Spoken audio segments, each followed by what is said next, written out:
You're saying your dad, we could go this way, your dad was a... So he enrolled at Columbia as a philosophy student. And back in those days, there was no school of education. Philosophy and education were all one. Right. And so my father got as his advisor a gentleman named John Dewey. Oh my gosh.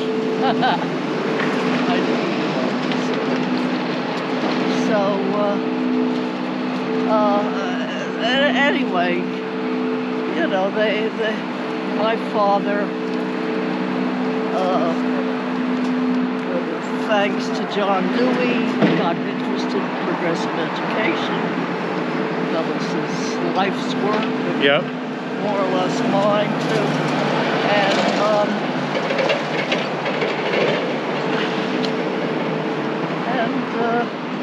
Well,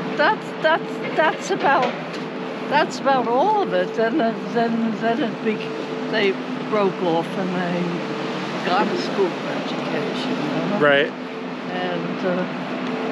And my father, you know, that's about all of the story. I just didn't know whether you knew that history of your school in terms of there just being a philosophy department and education being in it. So John Dewey was your dad's advisor? Yeah. And how did that influence you? Well, so my father, and this was all during the Depression, eventually when they started Little Red Schoolhouse down in the village, you know,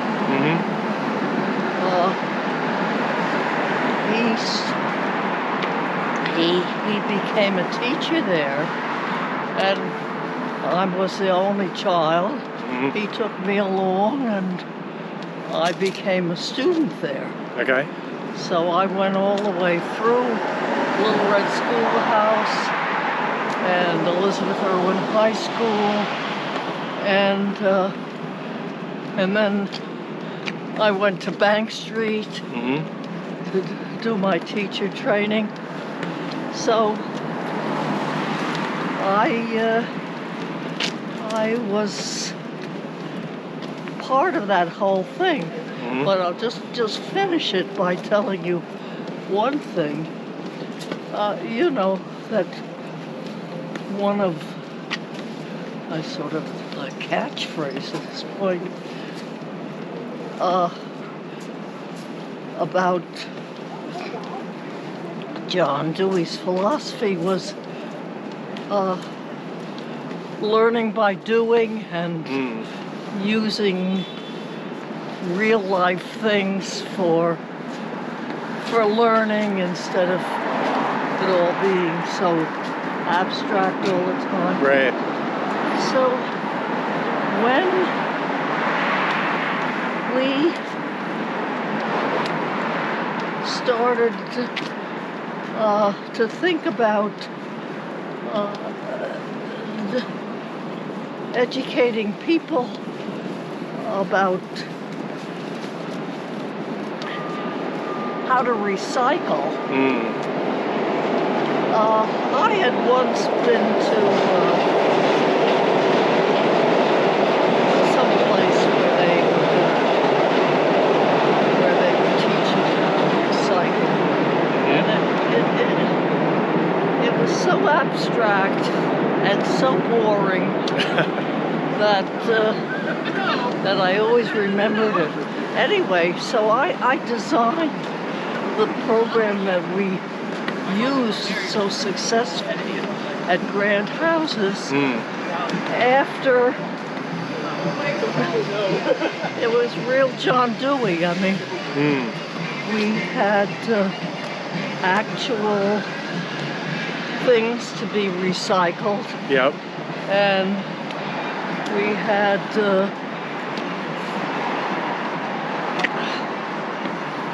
3 sort of bins, and when we got people together, we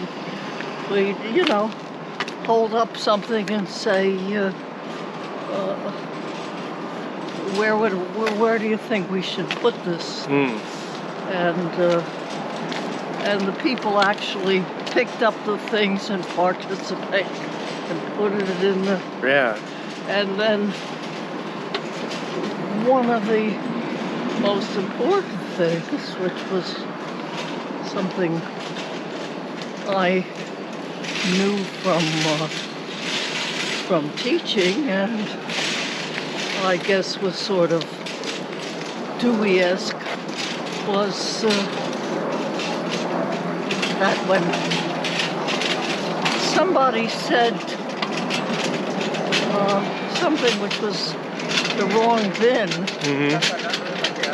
instead of saying you're wrong, we said, oh, I'm so glad this happened because now we have a chance to talk about it. And then you would talk about it and they would figure out the right answer. And people loved this training. Yeah. They really had a good time.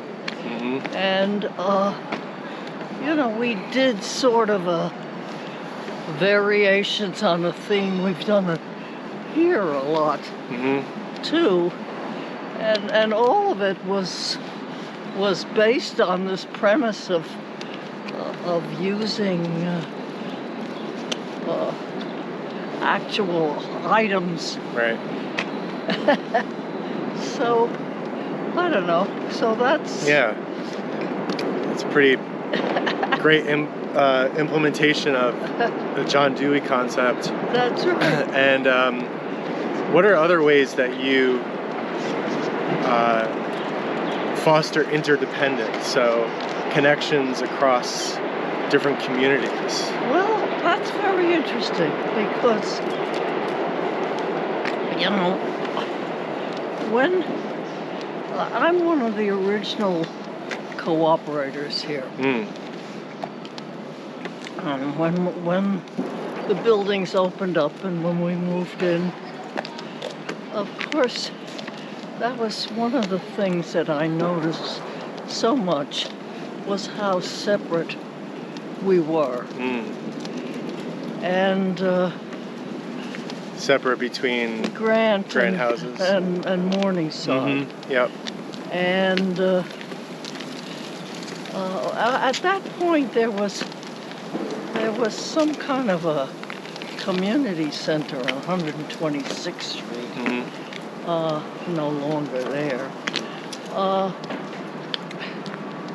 And she got some people together to try to bridge the gap. Right. And well, it was always a problem because it was always hard to find things that we were all equally interested in. And we sort of knocked our brains out a little bit trying to do it. But finally, I mean, it was mostly women. Because at this point, it was mostly men who went to work. And I mean, I had little kids, and I took a few years off from teaching when they were really little. So I was home. And kind of naturally, we sort of gravitated to, talking about cooking and this kind of thing. And I once went with a lady from Grant to Fulton Fish Market at 4 in the morning when you know, she got the best fish that Yeah. one. So, that, well, that ended up, I suggested that maybe we could do a cookbook of Ah, favorite recipes. yeah. Which we did. Mm-hmm. It was very hard in those days. No computers. Yeah. You had to get a typist to type it up. Uh-huh. I mean, and you know how it is. If you try to type something and, well, you don't even notice if you make a mistake. It corrects it for you, yeah. Yeah, but or it's so easy anyhow that it doesn't matter. Yeah. But it was such a laborious process, and we had to get this lady, I don't know if we paid her or not, to type up all the pages. Oh my gosh. And then we had no way of, actually we didn't even think of it, of testing the recipes. Which is very important. That would be fun, yeah. So, you know, there was in the book, there was a recipe for a chocolate cake that had been made that was given by somebody whose mother was diabetic, so it had no sugar in it. Okay, yep. That's important. You have those options, yep. Well, but have the options, but it tasted like hell. You know, Yeah. because well, it just did. So that kind of stuff. And at that point, you know, by the time that book was finished, it was very nice. Yeah. I still sort of, it's falling apart. I have pieces of it at home. Yeah. Yeah. You know, all of these women who had been in it, at least in Morningside Gardens, went back to work. Yeah. And that was the end of any contact between Morningside Gardens and Grant. I see. And I was, you know, through the years, it always troubled me that, you know, because if you don't have any friendly relations, it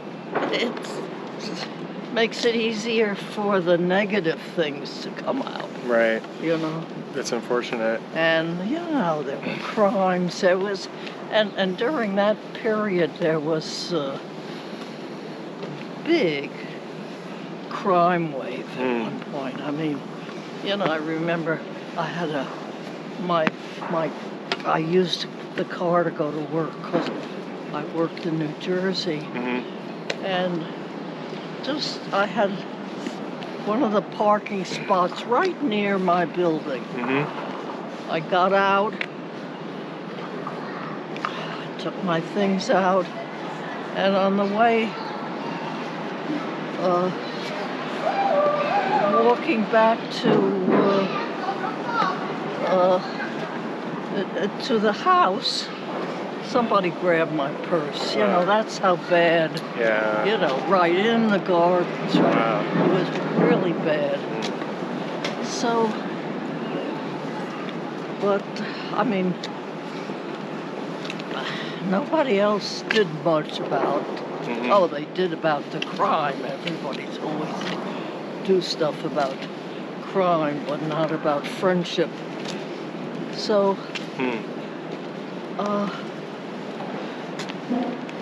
I finally figured out when I retired I was going to do something, and I did.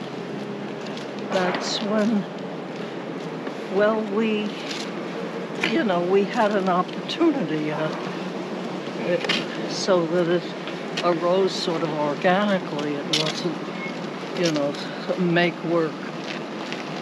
And that was, I don't know whether you know, whether I've told you this story or not, but anyway, every Grant and Morningside and everybody put their garbage out in a big black bag and put it on the sidewalk the night before to be picked up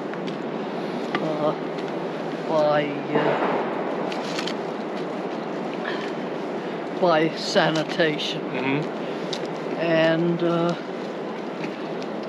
of course Grant had more garbage than anyone else because they have more population. So on the sidewalk on Broadway leading up to the subway station, they always had this huge pile of black bags every afternoon. And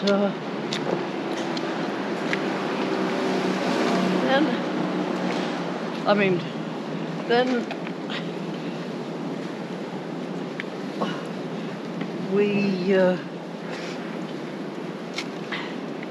we would see that the next morning when it got picked up, because you had to put it out in the afternoon before the porters left and didn't get picked up till the morning, the bags were all ripped open and there was garbage all over the place and it was simply terrible. Yeah.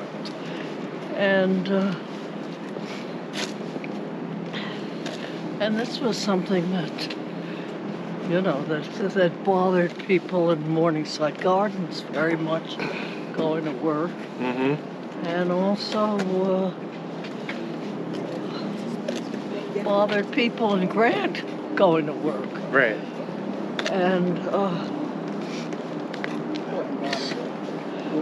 so there had been a community relations committee sort of in the gardens before, but they never did very much, or if they did, it was in a very patronizing way. You know, we'll go and help these people of color. Do whatever. So, and they never got anywhere, really. Anyway. But so I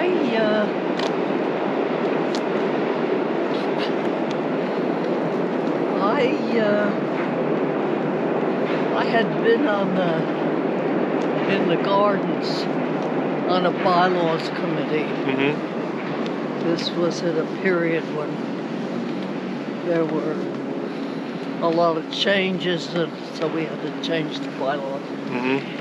And I absolutely hated it. There were lots of people who just loved that kind of thing. And I really couldn't stand it. It was really not for me. And so I said at one point to the president, I said, listen, if you'll let me off that bylaws committee, I'll chair the community relations committee. Okay. And she took me up on it. And that's how I kind of got my start. So anyway, what happened was that I was then chair of the community relations committee, and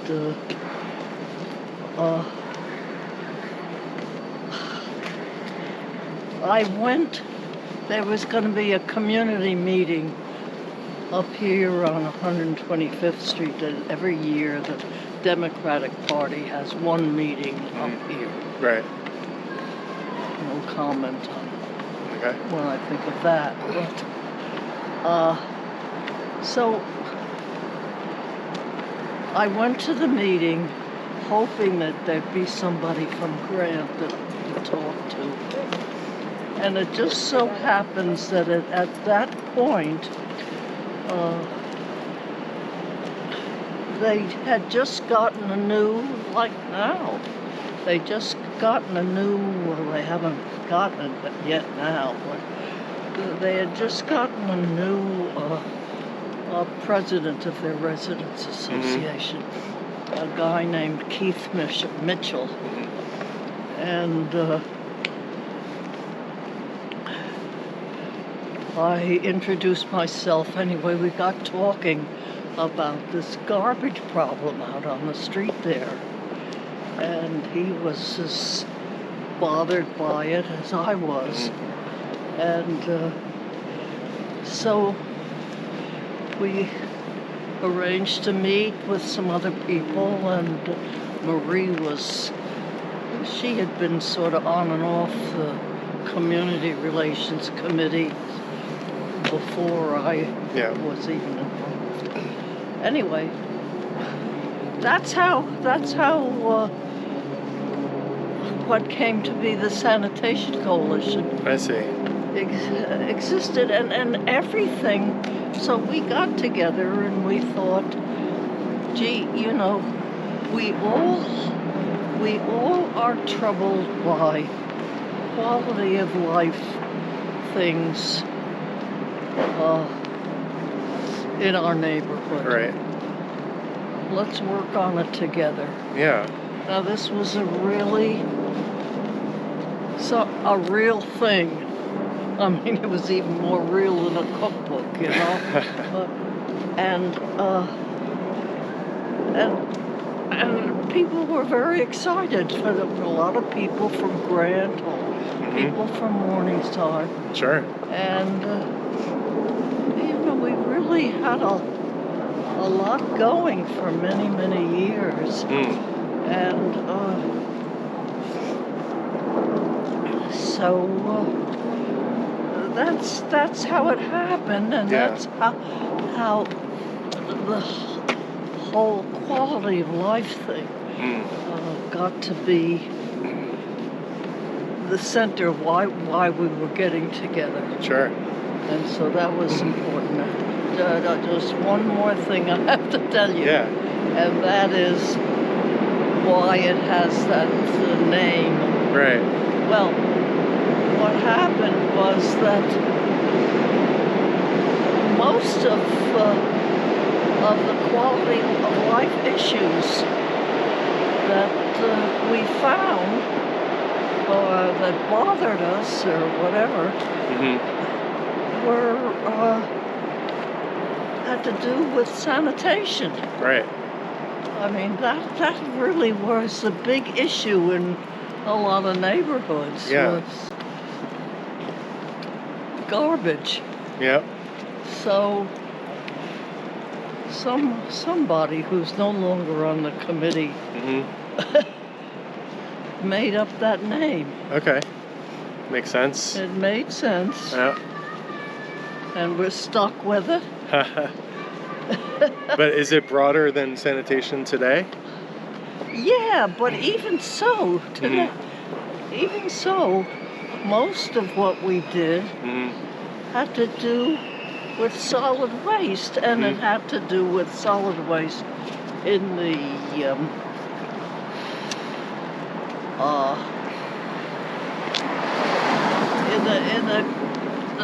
concept, in the having to do with environmental justice, really. Yeah. With the fact that at that point there was that whole big issue that Eddie was talking about. Waste transfer station. Waste transfer station. And recycling was just coming in. Right. So recycling education was a big need. And that's, so we, the Sanitation Coalition, we went around to a lot of different little groups in different buildings, not in, outside of Morningside and Grant, and taught them how to recycle, and it wasn't until quite a while later that we dared to try to start a program in Grant, because Grant is so big. There are 21 buildings, and oh God, I forgot how many people Sarah used to know. Yep. And it was a huge undertaking. It took us 3 or 4 years. Wow. And what we did, and what was so wonderful, was that Sarah and Gloria and a lot of the people from Grant were the teachers in this thing. I mean, I taught them, and then they taught. And they were really terrific. Yeah, I bet. And they were really, like, committed to it. And Gloria, well, I think I gave you that New York Times article. Sure, yep. which featured Gloria. Yep. So it was just terrific. Yeah, it was wonderful. So we went, what we did was we had our little teaching sessions on each floor near the elevators. Yeah. They were about 15, 20 minutes long. People learned, and then, the news spread that it was fun to learn, not that it was terrible. Right. And ladies would come out in their nightgowns, and men in their undershirts, and it was really great. And then when we finished the whole building, we would put up a big banner. There's still one left. If you look at the buildings on Broadway going down towards the A train. Yep. One of those buildings still has one of those banners up. Oh, okay. It's a big yellow banner. I think I've seen that, yeah. And we put up a big banner, and we'd have a big party. Nice. And we would make a big ceremony of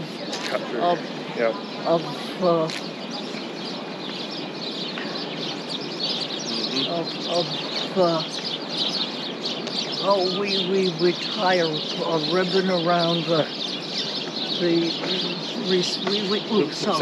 we didn't let them put out the recycling bins till we were finished with the whole building. I see. And we put a big ribbon around it, and we had a ribbon cutting ceremony. Nice. And we tried to make it very dramatic to show how important it was. Sure, it is important. And we invited elected officials. Right. Robert Jackson was our representative at that time. Yep. And he was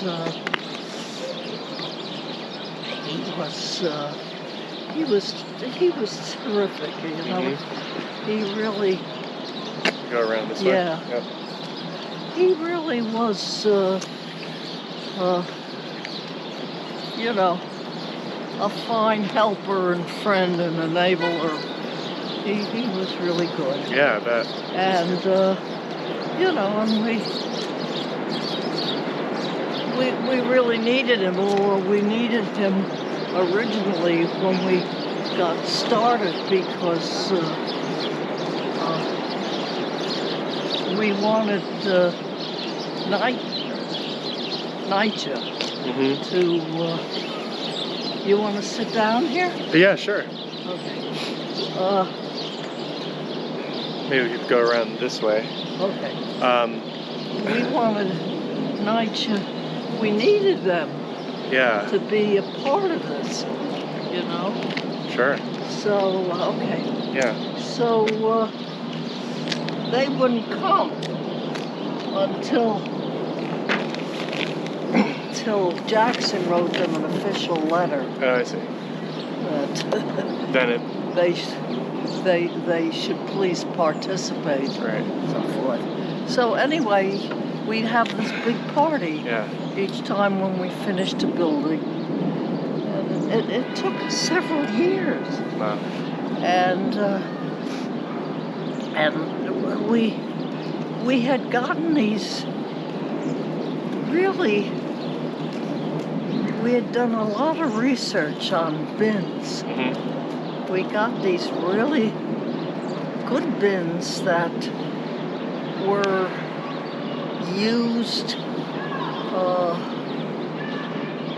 I guess, for trash in the national parks in Canada. Oh, okay. And they were strong enough to keep bears out and so forth. Yeah. And they were basically like a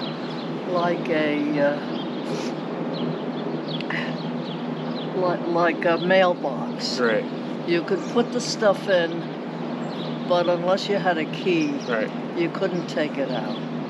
And that's very important, because otherwise people take things out. Sure. Sure. And it gets left open. Anyway. Yeah. So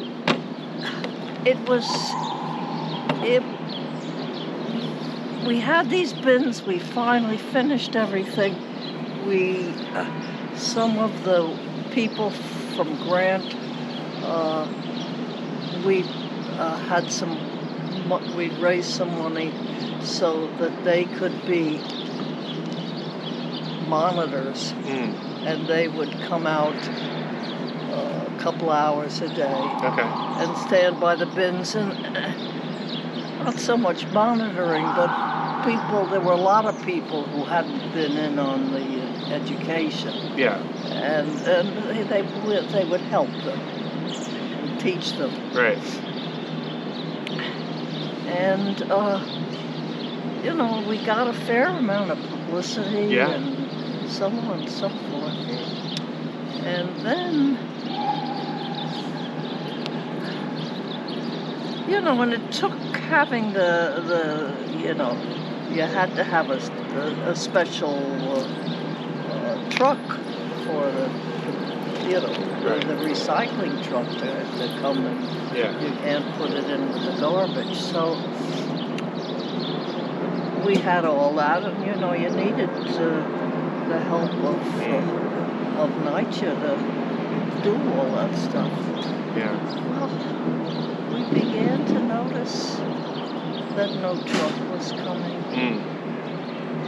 We began to notice that things weren't being picked up.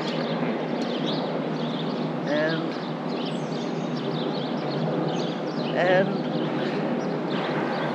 the whole thing was like shriveling up. And we really didn't know why. Still don't know why.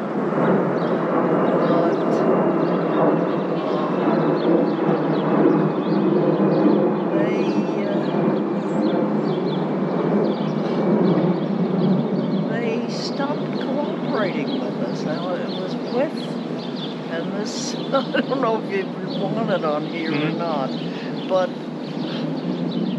it turned out that that the new de Blasio administration come in, and there was a new sanitation commissioner, and they had some big hotshot plans for having all of the public housing in all of the city, all recycling. And, you know, one, two, three. And so they didn't even notice that what was happening in Grant Houses, you know, it's just one little dot compared to how many public housing in the city. And we, as things were stopping like this, we were heartbroken. We kept going to all of the elected officials we knew and all of the big shots in government, in the city government that we knew, and asking them, you know, what happened? Yeah. Why? Nobody could tell us anything. Nothing. And we really climbed up the ladder. The last meeting we had was with de Blasio's, I think it was his chief of staff, in the room right next to the main office of the mayor. Right. And we were right in there, right? Yeah. Right next to it. And there were a lot of different people there from government. And as we had done with many meetings we'd had during this part, Sarah would tell this story of this wonderful recycling program and how it evaporated. And nobody seemed to be able to tell us why. Okay. And finally, the woman who was the sanitation commissioner at that time was there. And after, you know, everybody had done a lot of talking and everybody said, oh, it sounds like a wonderful program, but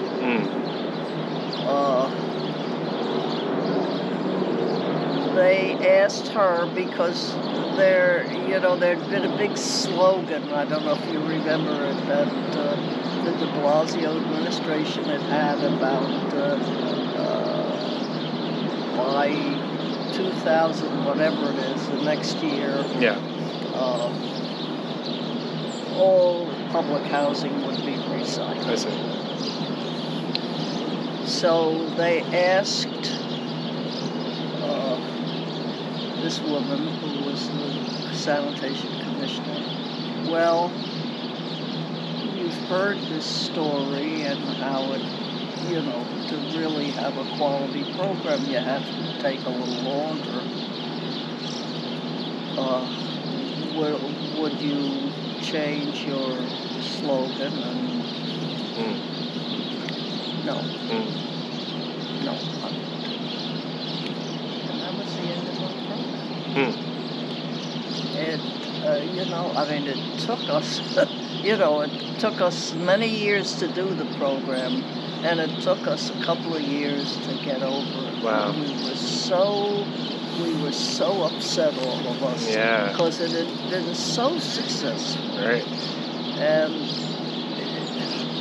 while I could see, and I didn't say this very much, that it was a little unwieldy for the amount of buildings and people we had to educate. Yeah. To get this all done in a timely fashion. Yeah. On the other hand, if you were more superficial, it wouldn't be a program that would last.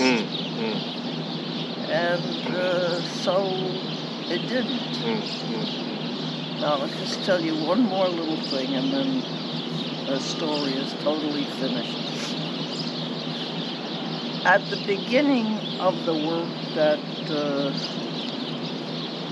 we were doing, and we were in Gloria's building, which was the first building that we had done education stuff, and we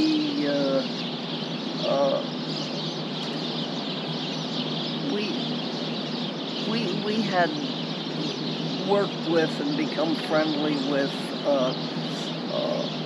the city group Grow NYC. Yeah. Are they still doing recycling stuff? I think so. Yeah. So, and they had come to one of our sessions. Okay. And they were very impressed. And they were very impressed by our John Dewey, sure. Our John Dewey education. Yeah. So they said, "Do you mind if we copy it?" We said, "No, we're delighted." So they called it the recycling game, and they always did it wherever they did it. Okay. So after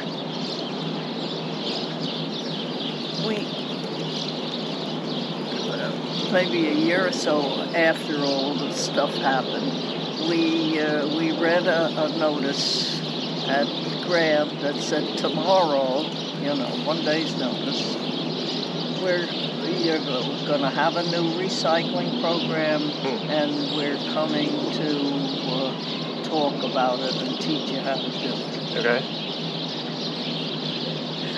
One day, I don't know how many people even saw it.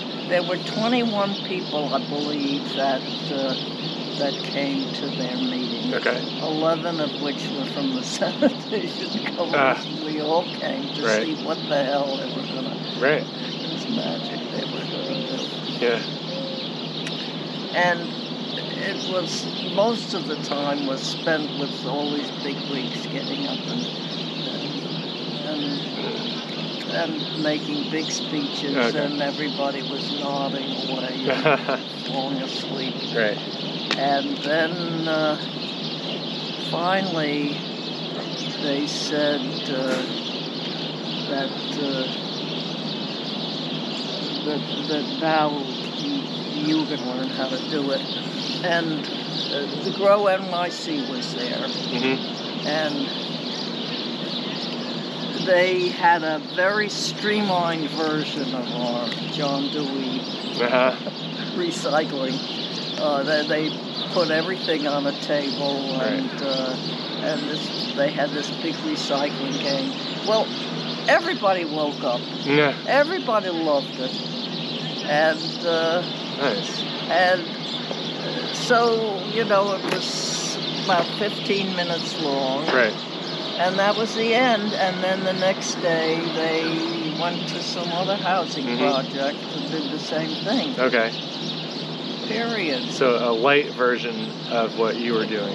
Well, yeah, it was nice. It was nice what they were doing, but the point is, you can't do something like that in 15 minutes for a whole building, and but it was fun.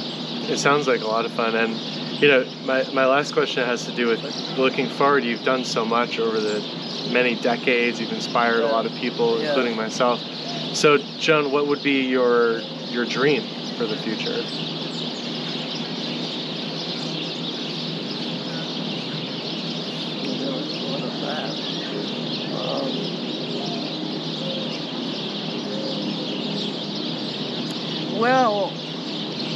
I suppose that the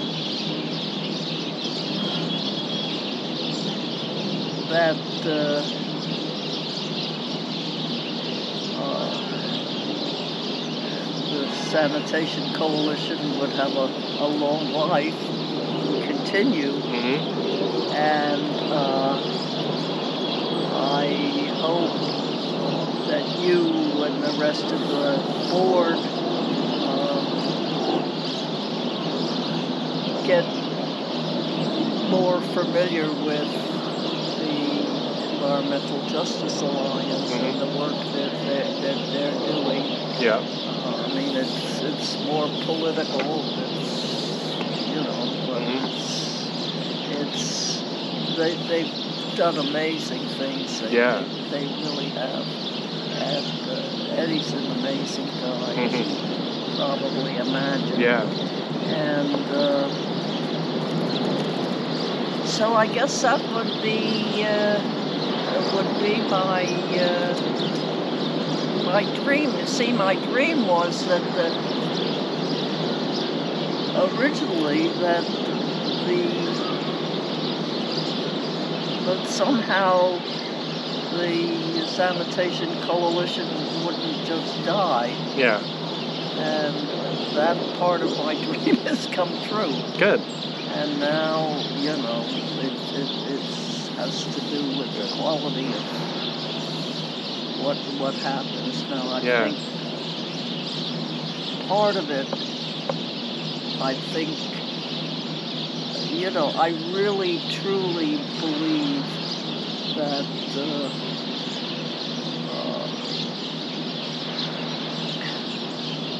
that multicultural groups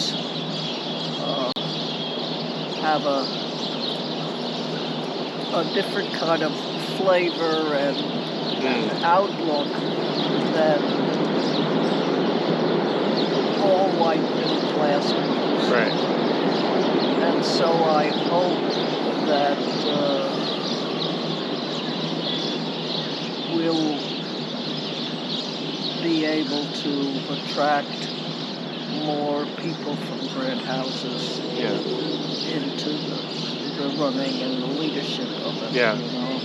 I mean, I think Daryl's an amazing guy. There he was peacefully weeding away, and we grabbed him out, recruited him. Yeah. And I think he's a wonderful man. Yeah. And I think that he has potential to be a wonderful leader. Yeah. And so, and to keep with the thing that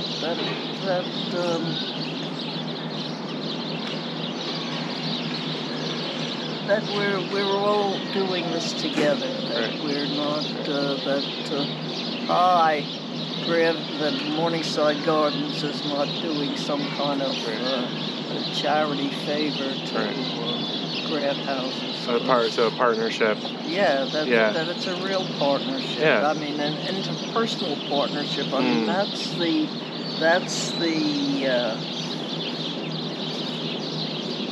the essence of why we always had our hands across the street dinner. Right. Because it was more of a personal kind of a thing. Yeah. But on the other hand, you need something to chew on together. Right. And so that's where the work and the quality of life comes in. And it was true before. I mean, this neighborhood has changed so much because Columbia has gentrified it, but also that whole Manhattanville area was, I don't know how long you've been here, but it was it really was not, it was not a slum. It was not a wasteland, as, sometimes the propaganda goes. It was a low-rise community of all little factories and stores and so on. Yeah. Which, you know, they all got bought out. They all got, you know, they're just all gone now.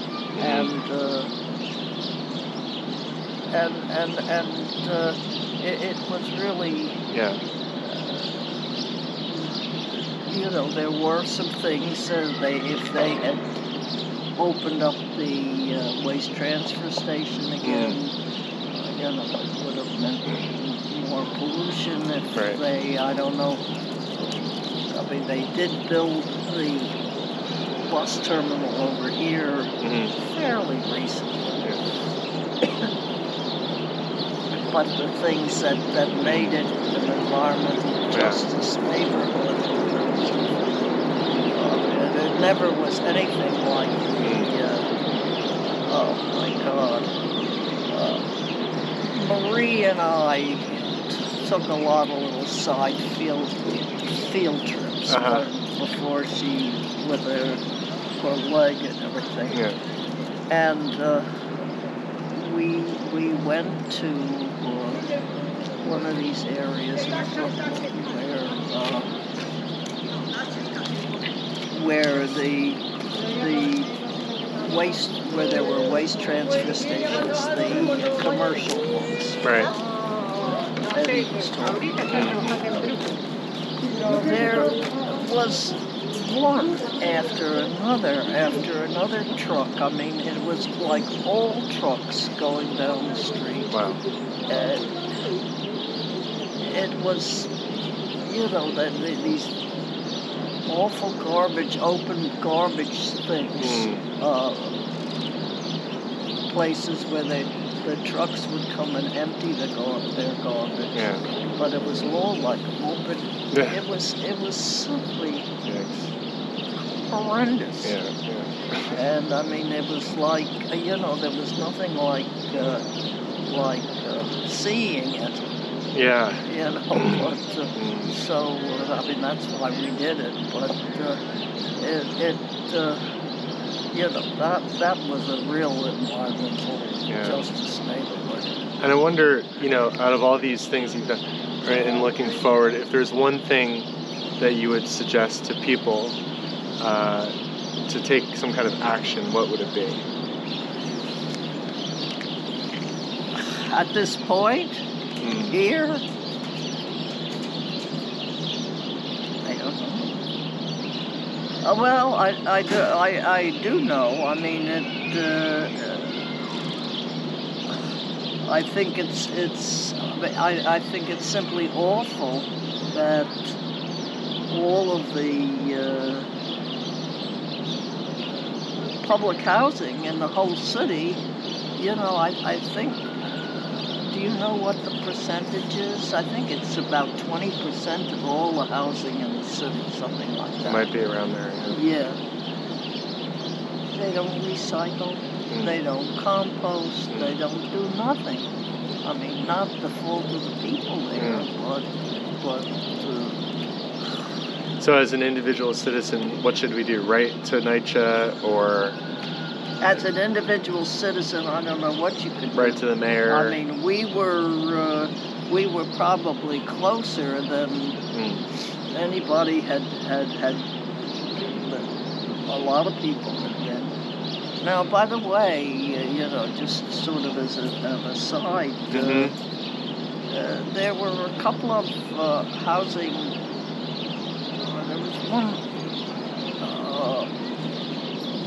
There was one